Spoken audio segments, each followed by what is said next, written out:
Bonjour à toi et bienvenue sur la chaîne YouTube de Stéphanie Colo. Aujourd'hui, nous voilà dans un nouvel épisode et aujourd'hui, je vais te parler IEF et organisation. Organisation en IEF. Effectivement, quand on est en instruction en famille, c'est-à-dire qu'on est toute la journée avec nos enfants. Donc toute la journée, ça veut dire qu'il y a des choses à faire à la maison, mais aussi il y a leur instruction. Et il y a besoin d'avoir des temps pour soi ou du temps pour travailler.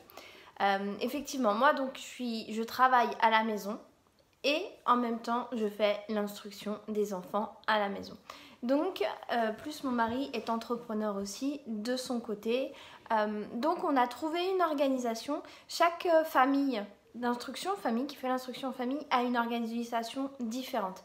Là, je voudrais juste te parler des principes en fait de base, phares, auxquels il faut réfléchir. Et moi, je voudrais juste te donner mes astuces. Après, tu les adaptes, tu les prends ou pas, que moi, j'ai pris et qu'on met en place à la maison pour faciliter la vie de tout le monde, de petits et grands.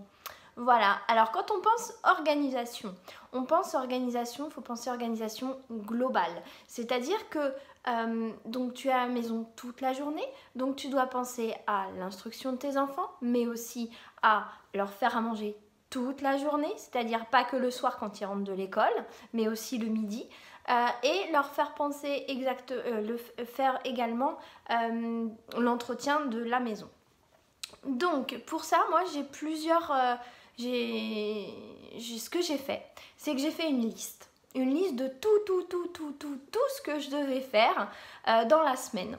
C'est-à-dire que ça passe par, alors moi je repasse pas, mais que ça passe par le linge, faire les machines, que ça passe par faire à manger, combien de fois par jour, etc. Que ça passe par le ménage, ça passe par le rangement des enfants, que ça passe par plein de choses en fait, le quotidien, c'est-à-dire les douches, ceci, cela. Et également, il y a des temps pour moi, donc des temps de méditation ou de yoga. Ça, je t'en ai déjà parlé, que j'aime beaucoup ça et que ça, c'est quelque chose où c'est important pour moi, c'est une ressource pour moi, et des temps de lecture et des temps de travail, plus des temps à deux en fait, de couple en fait. Donc voilà, donc je fais vraiment une liste de tout ça. Après, sur cette liste, ce que je fais, c'est que je prends un planning vierge de la semaine, du dimanche au samedi ou du lundi au dimanche, comme tu veux. Et sur ce planning-là, sur ce premier planning, je marque, j'appelle ça le planning focus, et je marque vraiment par jour ce que je dois faire. C'est-à-dire les machines, on le fait 2 fois par jour, je le fais là et là. Quand il y a le sport, je le mets dedans parce que c'est quelque chose qui vient régulièrement. Ce qui vient toutes les semaines, donc tu prends en compte le sport, tu prends en compte le ménage, tu prends en compte les machines, l'entretien de la maison. Tu prends en compte quand il faut faire la vaisselle, même ça si tu le fais juste après le repas, mais voilà. Il y a aussi le fait de préparer les affaires des enfants, parce que même effectivement si les enfants ne vont pas à l'école, le matin des fois ils ont des activités à faire. Et donc le fait que les activités et que les affaires soient prêtes le soir, avant de partir, avant de se coucher, c'est bien pratique. Plus les rituels du soir, le bain, etc. Donc ça, c'est vraiment les choses que tu retrouves tous les jours, toute la semaine. Et comme ça, moi, c'est clair et je dis ok, aujourd'hui c'est le jour de la machine. Non, aujourd'hui la machine c'est basta, on fait autre chose. Et dans cette liste-là et dans cette organisation, ce que moi je me suis fixé comme principe, je me suis dit ok, des fois on va pas se mettre la pression, il va falloir gérer les urgences et surtout les priorités par rapport aux enfants et à leurs besoins. Si des fois ils ont besoin de toi, ils ont besoin que tu sois avec eux, que tu fasses une activité avec eux, que tu fasses un jeu avec eux, et que juste avant tu avais du temps pour toi, que tu faisais quelque chose mais que tu n'étais pas avec eux, là c'est le moment d'être avec eux. Par contre, si je sais pas, tu as passé 2 heures avec eux pour faire des activités, de la lecture, que tu as joué avec eux, que tu as été à l'extérieur, que tu as été vraiment des temps qualitatifs avec eux et que là tu as besoin soit de faire à manger, soit de te prendre 5 minutes pour souffler, pour te vider la tête, pour lire un truc, pour répondre à quelque chose, à un texto, à un mail, à n'importe quoi. Voilà, prends-toi ce temps-là, c'est très important. Donc vraiment, c'est gérer les priorités. Et si, des fois, je vous avoue que la vaisselle, c'est pas ma priorité, dans le sens où on est soir, la vaisselle, faut la faire, mais les enfants, faut les coucher. Ils sont fatigués, ok, hop, on va se coucher. Et puis, si je m'endors en même temps qu'eux, tant pis, la vaisselle, ça attendra le lendemain. Par exemple, voilà, ça, c'est genre de priorité. Après, c'est chacun qui va au niveau de son organisation et au niveau de ses valeurs et de ce qui est bon pour lui, en fait. Parce que moi, ça me dérange pas. Après, c'est vrai que le matin, j'aime bien, quand je me lève, voir une maison bien rangée. Ça fait toujours plaisir. Mais quand des fois, je peux pas, je peux pas. Et puis, c'est pas grave, c'est pas la fin du monde. Donc voilà, juste se faire confiance et ajuster en fonction de soi et de ses enfants et aussi de l'activité que tu as le lendemain. Donc voilà, ça c'est le planning focus. Il y a autre chose que j'ai mis en place, c'est un planning repas, c'est un planning semaine. Alors, il y en a qui le font sur 3-4 semaines. Moi déjà, je me fixe une semaine, c'est bien. Et des fois, même quand c'est compliqué de tenir le planning sur une semaine, ce que je fais, c'est que je prépare au moins le jour même pour le lendemain en fait. C'est-à-dire que on est lundi matin, ok, je sais ce que je fais à manger, je prépare à manger, je leur fais le petit déjeuner et en même temps je prépare à manger pour le repas de ce midi, de ce soir et de demain. Parce que je sais que cet après-midi par exemple je pars en sortie et du coup je pourrais pas, peut-être qu'on va rentrer tard, donc au moins si le repas du soir est prêt, voilà, j'arrive, hop, je leur donne leur repas et c'est prêt. Et pareil, si le lendemain je sais que j'ai une activité ou que justement je serai rentrée tard, donc je serai fatiguée, donc j'aurai pas forcément le temps de faire à manger parce que j'ai besoin d'être avec eux et d'avoir du temps pour eux pour l'activité, hop, le repas du midi est déjà prêt. Ou autre exemple, on est lundi matin, on a une activité, à 9h on doit être à 1h de là, à 10h on doit être à 1h de là, donc on doit partir à 9h. Le temps de préparer, laver les enfants, etc.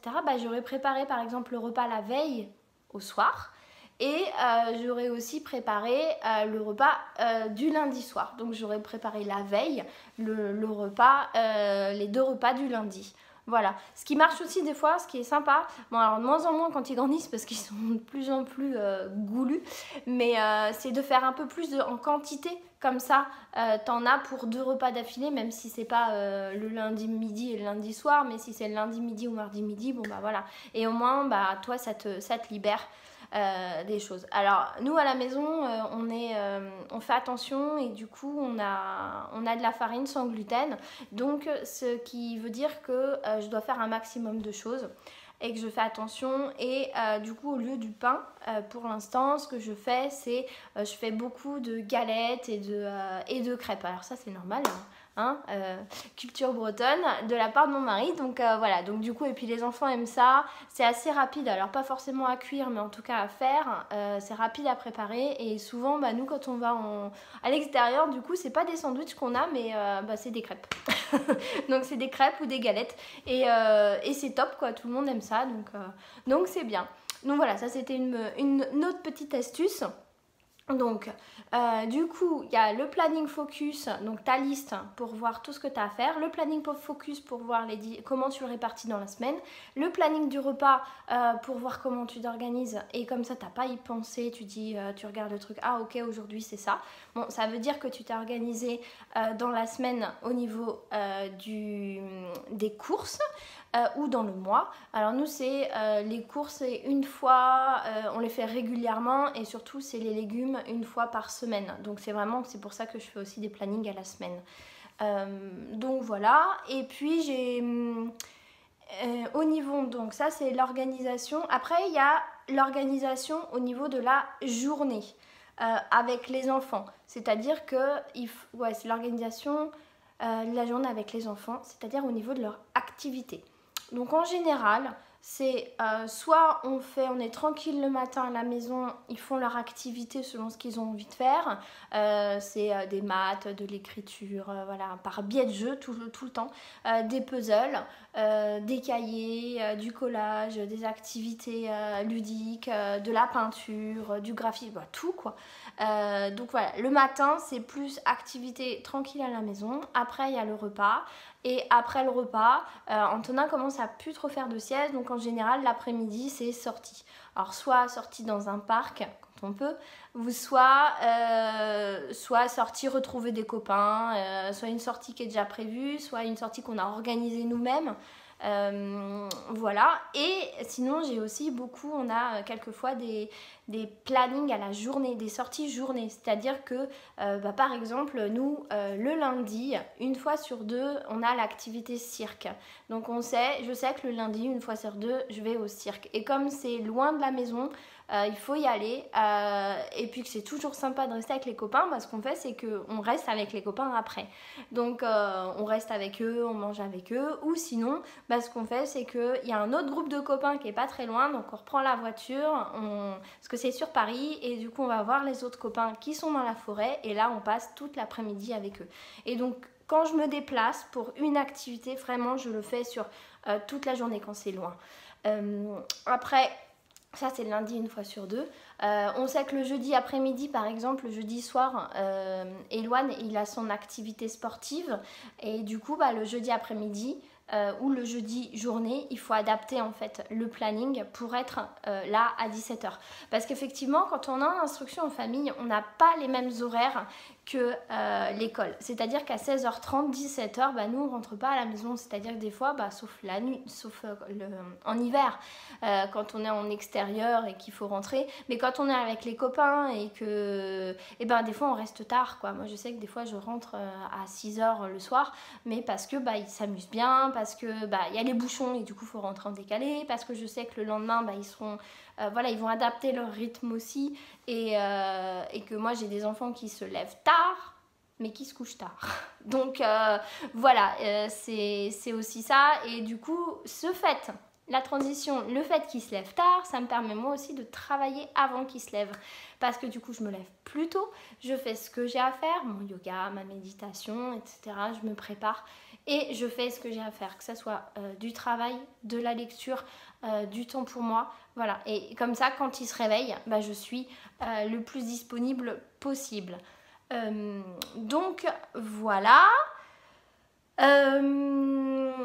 Et puis et donc voilà, donc ça c'était le dernier point, c'était vraiment l'organisation du temps pour soi, comment faire, donc le matin ou le soir, ça dépend l'heure de lever et de coucher de l'enfant, ça dépend ton rythme à toi, et ça dépend aussi alors soit tu fais l'instruction en famille tout seul, ou soit tu es avec ton conjoint ou ton mari et ta femme, ou ta femme. Et là, ça vraiment dépend du rythme que vous voulez donner à la famille et au couple. Voilà, il y a des temps, il y a du moment où effectivement on travaille le matin, je travaille le matin, mais le soir, je fais 2-3 trucs, je réponds à un mail, etc. Je poste quelque chose sur les réseaux sociaux, rapidement, une vidéo, un petit coucou. Mais après, ok, là je suis disponible pour être avec mon mari, ou sinon je suis KO, je dors. Voilà, et pour être justement d'attaque le lendemain. Donc c'est vraiment toute une organisation à revoir, et c'est vraiment, elle s'adapte, mais vraiment elle s'adapte totalement à chaque famille. Donc tout à l'heure je te parlais un petit peu du rythme de mes enfants, c'est que effectivement nos enfants ils n'ont pas un rythme, je les lève à 7h et à 8h ils sont au lit. Alors tu vas me dire c'est top et tout, ils sont sauf qu'ils se couchent plus tard du coup, et surtout le fait qu'on ait choisi l'instruction en famille, ça permet en fait de respecter leur rythme. Et moi j'ai un enfant, Eloane, qui adore en fait poser des questions, apprendre et tout le soir. Alors ce qui est normal parce que lui, moi, je suis plus je suis fatiguée, donc mon taux d'attention est presque je suis presque plus disponible et du coup il a envie d'apprendre à ces heures là, à 22h, 21h30 en général. Ouais, 21h c'est son heure en fait. Maman, j'ai envie d'apprendre à écrire, maman. Alors ça veut pas dire qu'on le fait pas dans la journée, hein. On le fait dans la journée, mais il est beaucoup plus efficace à ces heures là quoi, après manger. Et c'est impressionnant, mais du coup on a choisi ça et on le respecte. Et le fait de le respecter, ça veut dire que il avance à sa vitesse, il avance à son rythme et il apprend avec plaisir. Et ça c'est génial.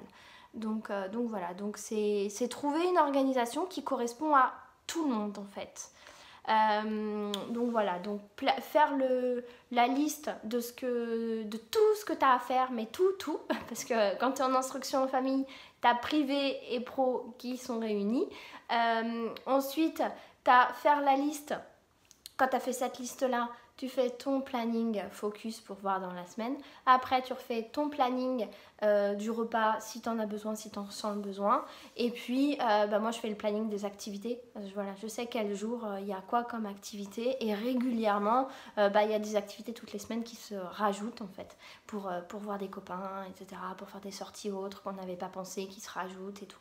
Et c'est chouette et c'est ça l'enrichissement de l'instruction en famille. Donc voilà, et écoute, j'espère que cette vidéo t'aura aidé.